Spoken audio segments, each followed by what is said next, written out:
نحمده ونصلي على رسوله الكريم اما بعد فاعوذ بالله من الشيطان الرجيم بسم الله الرحمن الرحيم رب اشرح لي صدري ويسر لي امري واحلل عقدة من لساني يفقهوا قولي۔ میت کے مال کو جو وارثوں کی طرف منتقل ہوتا ہے میراث اور ارث کہتے ہیں۔ اس کو ترکہ بھی کہا جاتا ہے۔ ترکہ کا لفظ ترکہ سے ہے جس کا معنی ہے چھوڑ جانا۔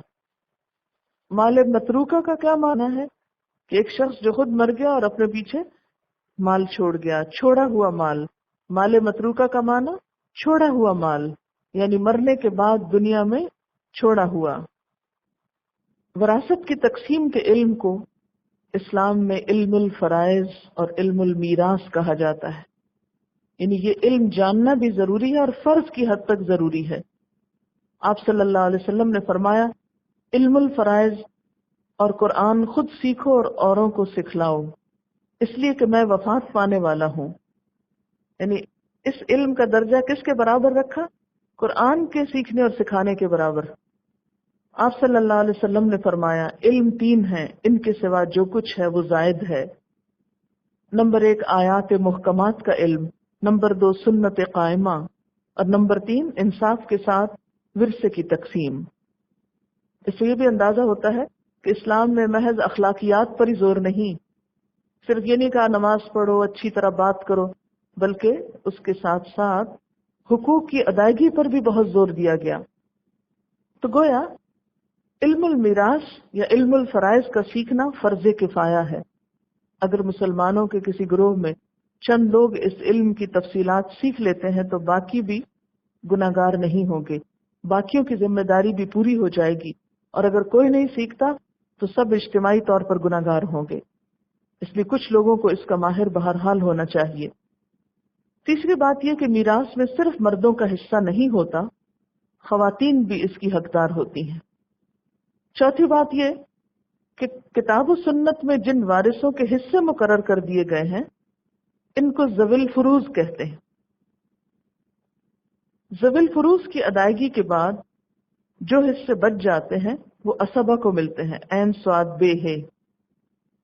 اسبہ میت کے قریب ترین رشتہ دار مرد کو کہتے ہیں، جیسے چچا کے بیٹے وغیرہ۔ تقسیم کے وقت سب سے پہلے اسبہ اولاد سے دیکھا جائے گا، پھر اوپر کی طرف سے، پھر چچاؤں میں سے، پھر ان کے بیٹوں میں سے۔ وراثت زندگی میں تقسیم نہیں ہوتی، وراثت مرنے کے بعد تقسیم ہوتی ہے، اس لیے اس کو ترکہ بھی کہتے ہیں نا، ترکہ کا مطلب چھوڑی ہوئی چیز۔ پھر یہ کہ جس کی وراثت تقسیم ہو رہی ہو اس کی موت کے وقت تمام ورثاء کا زندہ ہونا ضروری ہے۔ مرے ہوئے شخص کو وراثت میں سے حصہ نہیں دیا جاتا، یا پھر اس کی اولاد کو۔ وارث کا اگر میت کے فوراً بعد یا کچھ عرصے بعد انتقال ہو جائے تو بھی وہ وراثت کا حقدار ہوگا، ٹھیک ہے نا؟ مثلا باپ سویرے فوت ہوا اور بیٹا شام کو ہو گیا۔ بعض اوقات ایسے ہوتا ہے نا، آپ کو معلوم ہے بعض اوقات ایکسیڈنٹس ہوتے ہیں تو یہاں تک دیکھا جاتا ہے کہ پہلے کون گیا اور بعد میں کون گیا، کیونکہ اگر وہ باپ بیٹا ہو مثلا تو ایک دوسرے کا پھر حصہ دار ان کو بننا ہے ان کے مال میں سے۔ کیونکہ اگر ایک شخص کی وفات کے بعد دوسرا فوت ہوتا ہے تو بعد میں فوت ہونے والا پہلے کا وارث بن جاتا ہے، اور پھر اگرچہ وہ بھی فوت ہو جائے لیکن اس کے حصے کا مال پھر اس کے آگے اولاد وغیرہ میں تقسیم ہو جائے گا۔ میراث ہر حال میں تقسیم ہونی چاہیے، خواہ کم ہو یا زیادہ ہو۔ وراثت کا قانون ہر قسم کے اموال پہ لاگو ہوگا، خواہ موویبل پراپرٹی ہو یا اموویبل، منقولہ جائیداد ہو یا غیر منقولہ جائیداد۔ پھر اسی طرح تمام جائیداد، سارا مال، ساز و سامان، سب کچھ تقسیم ہوگا، کچھ بھی باقی نہ رکھا جائے گا۔ چمچ پلیٹیں تک تقسیم ہوں گی۔ وراثت مرنے کے فوراً بعد تقسیم ہونی چاہیے، سوائے ایک صورت کے جب میت کی بیوی کے بچہ پیدا ہونے کا انتظار کیا جائے۔ یعنی اگر ایک بچہ جو ابھی پیدا نہیں ہوا تو ابھی ڈٹرمن نہیں کیا جا سکتا نا لڑکی ہے یا لڑکا، پھر اس سے حصوں میں تبدیلی ہو جائے گی، اس لیے اس میں انتظار ہو سکتا ہے۔ ایک وارث دوسرے وارث سے اس کا حصہ خرید سکتا ہے۔ جو شخص وراثت کی تقسیم اللہ کے مقرر کیے ہوئے حصوں کے مطابق نہیں کرے گا وہ جہنم کی آگ میں ہمیشہ رہے گا اور اسے رسوا کرنے والا عذاب ہوگا۔ پھر وراثت کی تقسیم کا ایک اہم اصول یہ ہے کہ مال تمام حقداروں کو ملے تاکہ مال گردش کرے اور کسی ضرورت مند کی ضرورت کے مد نظر صرف ایک فرد کے پاس نہ رہے۔ بعضوں کا تقسیم اس لیے نہیں کرتے کہ مکان کرائے پر ہے، ابھی بچے پڑھ رہے ہیں، اس میں سے فلاں کو ملے، بیوہ کے پاس سر چھپانے کا ٹھکانہ نہیں اس لیے وہ اسی مکان میں رہتی رہے، تو یہ نہیں ہونا چاہیے۔ لے پالک بچوں یعنی اڈاپٹڈ چائلڈ کا وراثت میں کوئی حصہ نہیں ہوتا، ہاں وصیت کی جا سکتی ہے اس کے لیے، وہ وارث نہیں بن سکتا، یا زندگی میں آپ اس کو ہبہ کر دیں کچھ۔ مردوں کے لیے اس مال میں حصہ ہے جو ماں باپ اور رشتہ داروں نے چھوڑا، اور عورتوں کے لیے بھی اس مال میں حصہ ہے جو ماں باپ اور رشتہ داروں نے چھوڑا، خواہ تھوڑا ہو یا بہت، اور یہ حصہ اللہ کی طرف سے مقرر ہے، نصیبا مفروضا۔ یہ حصہ انسانوں کا مقرر کردہ نہیں، اللہ کا مقرر کردہ ہے، اور اس کے لیے بھی لفظ مفروضا آیا ہے، فرض کیا گیا، یعنی اس حصے کی ادائیگی فرائض میں سے ہے، تمہاری اپنی مرضی کی بات نہیں، یہ اللہ کا حکم ہے۔ یہاں پر انسانوں کے حقوق میں سے ایک بہت اہم حق کی طرف توجہ دلائی جا رہی ہے۔ جہاں تک اللہ تعالیٰ سے محبت کرنے کا تعلق ہے، اللہ کی بندگی کرنے کا تعلق ہے، تو دنیا کے تمام مذاہب میں اس کا ذکر ملتا ہے۔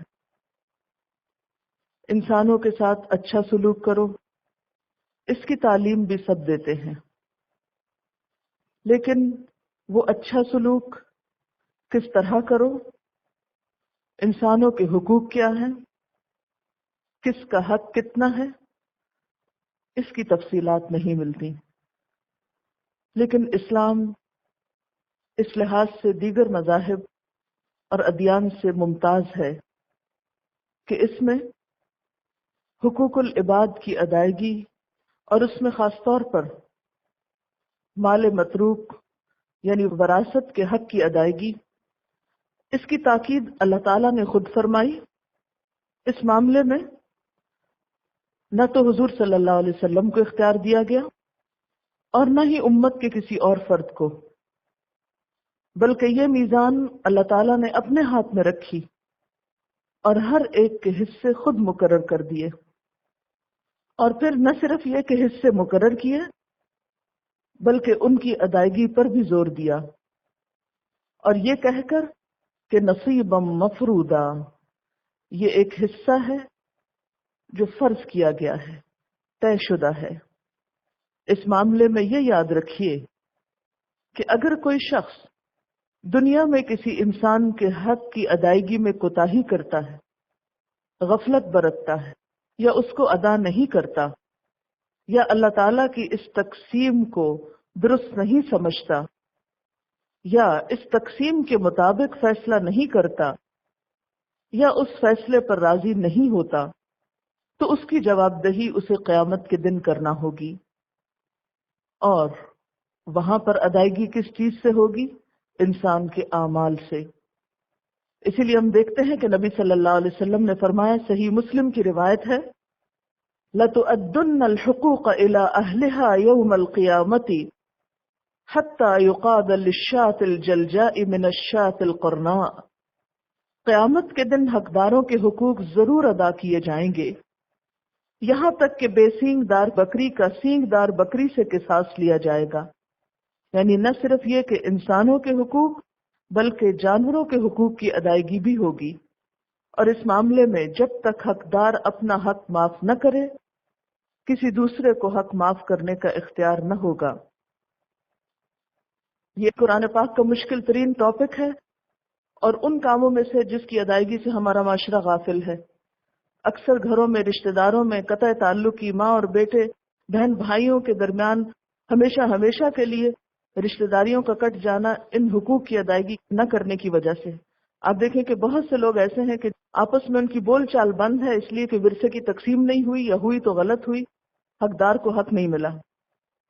ایک شخص اگر ساری زندگی عبادت کرتا رہے، ہر روز روزہ رکھے اور ہر روز رات کو نمازیں پڑھے، اور اگر مرتے وقت وصیت غلط کر جائے یا میراث میں غلط بات کر جائے تو اس کے لیے جہنم ہے، وہ جنت سے محروم ہو جائے گا، باوجود اس کے کہ وہ بہت عبادت گزار تھا۔